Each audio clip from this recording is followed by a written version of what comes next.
Redline for March 2018. I'm Spurg and I'm currently out here at the Sonoma Raceway where I'm getting to spin laps on Kawasaki's new Ninja 400. Now in this episode, we're going to use this bike as a catalyst to have a conversation about beginner bikes, and then we're also going to give you a preview as to what you can expect from the upcoming first ride review of this motorcycle. Before we do any of that, I'm going to spin a few more laps and meet up with you guys a little bit later in the paddock.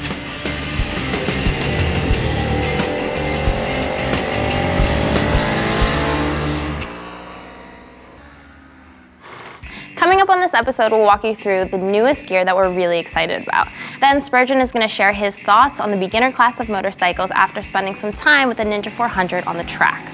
That's right, and I'm going to be in the shop showing you how to check steering head bearings on your motorcycle. We've also got staff picks coming up with a very special selection from our very own Gear Geeks. And throughout March, keep an eye out for our newly reformatted 2018 gear guides. We're covering awesome products as well as outfits for every rider segment. You're also going to want to check back in with us here at the Redline next month, where Spurgeon is heading down to Texas and he's going to be on Royal Enfield's new Himalayan. Make sure you keep an eyeball on Common Tread so you can read his first ride review. And for all you MotoGP fans out there, get ready for our Austin GP giveaway sponsored by Akrapovic. They're giving away round-trip airfare, a place to stay, and 2 tickets to the race. But for right now, Alessandro, why don't you lead us into the new product? This month in new gear, we're heading over to the Gear Geek try-on closet to see some new Alpinestars spring launch. Hey Ed. Hey Allie.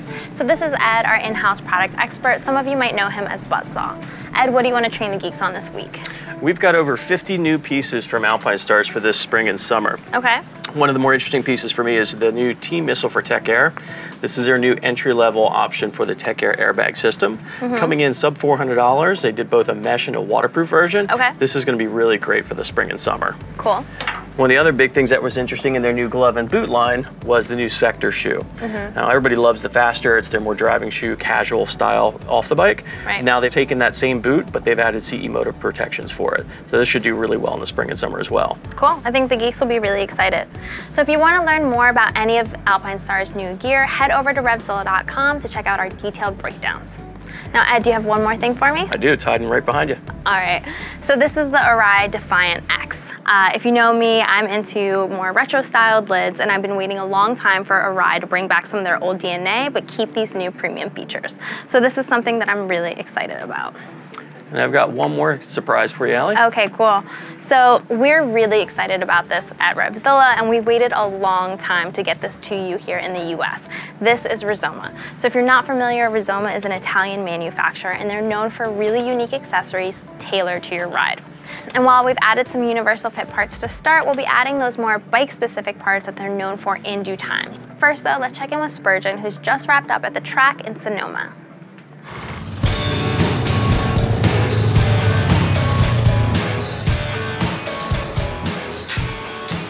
So my time out here in the track with the Ninja 400 has really gotten me thinking about the beginner class of motorcycles, specifically from a size and displacement point of view, because there's a lot of misinformation out there. Folks are going to tell you that you need to start off with a 600cc sport bike, otherwise you're going to grow out of it right away, and that's something that I simply just don't agree with.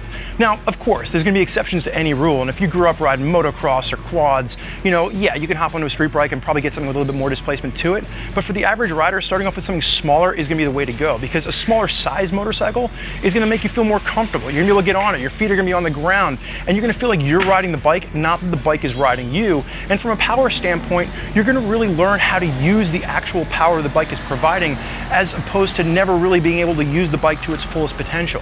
Now, if you don't believe me, check out some of the reviews from my peers that are going to be coming out on this bike. You got guys like Ari Henning, who actually has a track record here at Sonoma on an RC390. You got Rennie Skaesbrook, who raced Pikes Peak. And then you got Adam Wahid, who's learned how to ride a motorcycle on a Ninja 250R. And these guys that are all going to tell you the same thing, that starting off with a smaller displacement bike and working your way up the line is going to allow you to become a more confident motorcyclist. And in the end, it's going to give you the most success. Now, I'm wrapping up my time here at the track, but I believe Lemmy has a shop tip for you. Steering head bearings are an absolutely critical safety component that requires periodic lubrication and adjustment on your motorcycle. However, if you're like most riders, you probably neglect that, and that's not a good thing. Now, your manual probably does a great job outlining the lubrication and the adjustment for these bearings. However, what they probably don't do such a great job is letting you know when they need to be adjusted outside of simple mileage recommendations. And they probably also don't tell you too much about when these things actually need to be replaced. So I'm going to run through a couple of tests with you really quickly that you can run on your own bike to determine whether or not your bearings are in good shape. Now, the first thing you can do is actually really easy. It just involves paying a little bit of attention while you're actually out there riding. If you should happen to be decelerating and you either hear or you feel a click or a clunk, either coming through the handlebars or just hear it with your ears, know that that's probably indicative of something going on funky with your steering head bearings. Further inspection is required. Another test you can perform fairly simply is what I call the handlebar test. Get your bike moving to about 45 miles an hour or so. Sharply wrap one side of the handlebar. Those handlebars should straighten right back up very quickly. If they start oscillating or perhaps you get thrown into a tank slapper, that's again indicative usually of maladjusted steering head bearings. Further inspection, once again, is required. Now, the gold standard test sort of starts out like you can see our dirt bike here. Note that we have this thing actually raised up in the air. We have it on the lift. You don't need a lift, but you do need the bike actually up. Notice that the rear end is up in the air, but it is also tied down to the lift. The rear end of the bike is stable and can't move. The front end, however, is up in the air and it is free to move. First thing you need to do is grab that wheel and simply go back and forth. And you're gonna feel with your fingers for indexing or notchiness in the bearings. If that's the case, usually what's happening is the bearings are starting to wear into the races. At that point, there's not really any lubrication or adjustment there. You need to just start over with fresh bearings as well as fresh races. Now, assuming that's good, the next test you want to move on to involves moving the wheel fore and aft. If you have any play in there, the bearings may need to be adjusted, and then you'll need to, again, feel for the notchiness and indexing. The thing you want to do here is grab the wheel and kind of move fore and aft. Check this out. I'm sure you can both see and hear that. Now, we set this bike up so that it mimics a set of bad steering head bearings. If this is what your bike looks like, you're gonna wanna adjust them according to your factory manual. Again, recheck for that indexing and the notchiness in the bearings and lubricate as your manual indicates. Now that you know just a little bit more about steering head bearings, let's move on to some staff picks. This month for Staff Picks, we spoke with resident gear geek Amanda over in customer service. Now, Amanda rides year-round and commutes daily to RevZilla on her trusty Bonneville, which she's made into a pretty reliable winter sled. Now, her favorite addition this winter are the Oxford RainSeal handlebar muffs. They're waterproof, they're insulated, and most importantly, they're windproof. That said, they're not designed to replace a traditional winter glove. In fact, Amanda pairs these with her Gerbing heated gloves for warmth. But what they do effectively is really reduce wind chill, especially when compared with other options she's tried that are out on the market. Best part though is that they're super cheap and really easy to install. Speaking of install, let's see what Lemmy's up to. This month I'm looking to shine a little bit of light on James Gaskets. Now, gaskets and seals are sort of the unsung heroes of our motorcycles. They keep the motorcycle fluids inside your bike from being the motorcycle fluids outside your bike. Now, I use these almost exclusively on my own personal machines, and I also use them quite a bit on the RevZilla house bikes.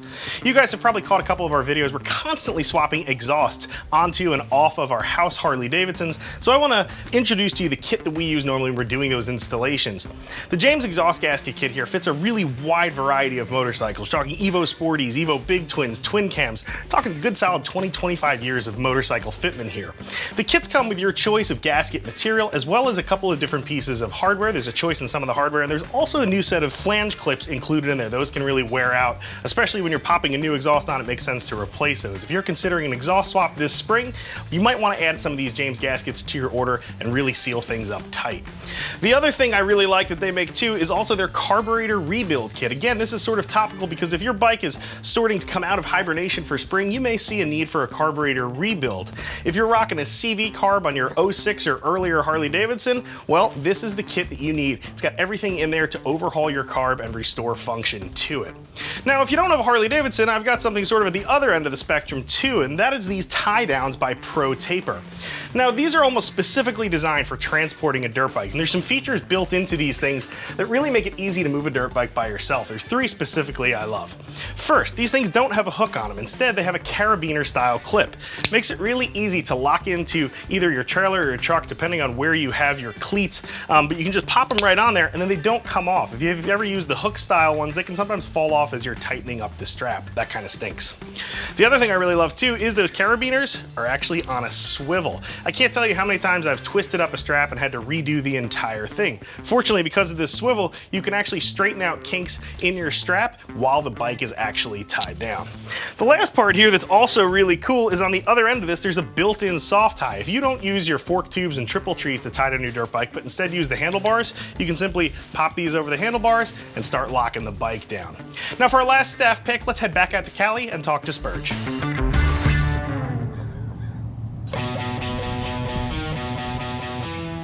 So my staff pick for this month is the Icon Airframe Pro, and that's because this is the helmet that really changed the way that I looked at Icon as a quality brand. The Airframe Pro came out, and for the past 2 years, I've been using this as my go-to track helmet. I really like the quality of this, as well as the fit, the finish, and the feel. And this is also gonna be a helmet that you can wear either on the track or on the street in both situations, and it's gonna cost you about half the price of a full-on track lid from some other manufacturers. Now, for 2018, you also get it in this awesome Warbird graphic, which was my pick because it matches perfectly with the loudness of this Ninja 400 sitting next to me. Speaking of which, I couldn't care less about talking to you about a helmet when we have a brand new motorcycle to ride. So let's wrap up this month's episode with a quick rip on the Ninja 400.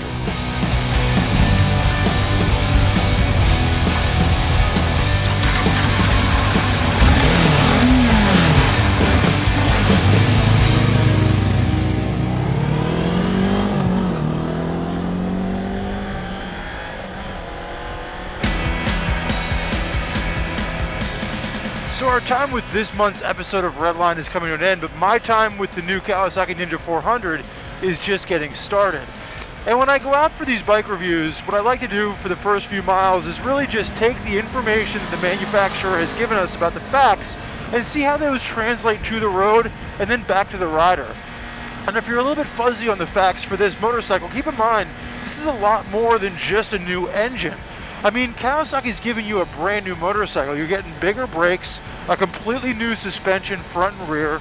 You have a new frame, new subframe. I mean, this bike really is going to be a ground up new motorcycle from Kawasaki aimed at the entry-level market. But there's a lot of people out there that are wondering if this bike has gotten too big, too sophisticated to be called a beginner motorcycle. And that's the question that we're gonna set out to answer in my first ride review of this bike, a review that will be coming out later this month. If you'd like any more information on any of the topics or the products that we've discussed today, however, you can always check in at RevZilla, where we've got videos, articles, as well as our expert opinion on everything two wheels.